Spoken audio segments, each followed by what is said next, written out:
பாலியல் தொடர்பான வழக்கு சமரச தீர்வு மையத்திலிருந்து வாபஸ் பெறப்பட்டது வரவேற்கத்தக்கது என்று சென்னை உயர்நீதிமன்ற வழக்கறிஞர் சாந்தகுமாரி தெரிவித்துள்ளார். இந்த மாதிரியான ஒரு முடிவு வரவேற்க தகுந்தது. ஆனால் இதுலேயும் ஒரு சின்ன விஷயம் இருக்கிறதா நான் நினைக்கிறேன்.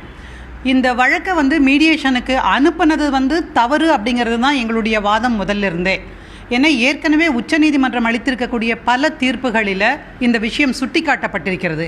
பாலியல் வல்லுறவுக்கு ஆளான வழக்குகளில் கட்டாயமாக நீங்கள் இந்த மாதிரியான சமரசம் என்கிற பேச்சுக்கே இடம் இல்லை என்று சொல்லியிருக்கிறதனுடைய அடிப்படையில் தான் நம்ம அந்த விஷயத்தை வெகுவாக அதை பற்றி பேசினோம். சென்னை நீதிபதி திரு தேவதாஸ் அவர்கள் தான் கொடுத்த தீர்ப்பை மோகனுக்கு தந்திருந்த பெயிலை கேன்சல் பண்ணி திரும்ப பெற்றிருப்பது என்பது அவர் தன்னுடைய தீர்ப்பின் வழியாக இந்த சமூகத்தில் ஒரு பெரிய ஒரு பதற்றத்தை உருவாக்கியதை அவரே உணர்ந்து கொண்டிருக்கிறார் என்பதை புரிய வைத்திருக்கிறது. அவரும் கூட பெண்களுடைய போராட்டத்திற்கும் பெண்களுடைய பிரச்சனைகளை அவரும் யோசித்திருக்கக்கூடும். இனி வரக்கூடிய காலகட்டத்தில் பெண்களுக்கு எதிராக குற்றங்களை நிகழ்த்துபவர்களுக்கு ஒரு பயத்தை ஊட்டக்கூடிய ஒன்றாக இருக்கும்.